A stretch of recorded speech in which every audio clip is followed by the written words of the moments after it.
So we're going to turn on this fuel pump. There's the fuel pump there. On and off switch. And the vacuum gauge on a Racor model 1000. That's a 1000. So I'm going to turn it on and see.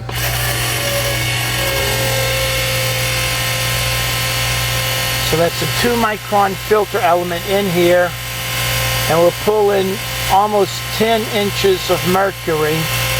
We're in the yellow zone, which proves it's kind of dirty fuel, or the filter itself is dirty. So we stopped around 10 or 11 millimeters of mercury.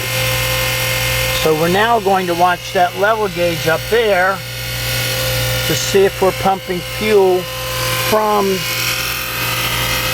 the starboard tank out that blue hose, around the bottom, into the filter, out the filter, up through the pump.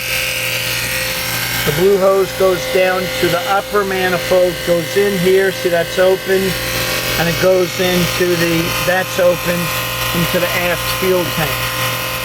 So this pumps about 180 gallons per hour. So in a half an hour, that'll be about 90 gallons, and in 15 minutes, it'll be about 45 gallons. So we'll see if we're getting some fuel transfer, and we're also noticing how dirty this fuel filter is. So later on, I'll show you how to clean that. And then we can put the maximum dial indicator valves, vacuum gauges instead of the standard gauges, to make it easier to monitor. So we'll just let this run for a few minutes. It's now a couple of minutes before 6. We'll give it till about 10 minutes after 6, and then we'll shut it down and see what it's done. So again, I'm looking over here. I'm under the N for tank. So we'll see if the needle moves much beyond N for tank.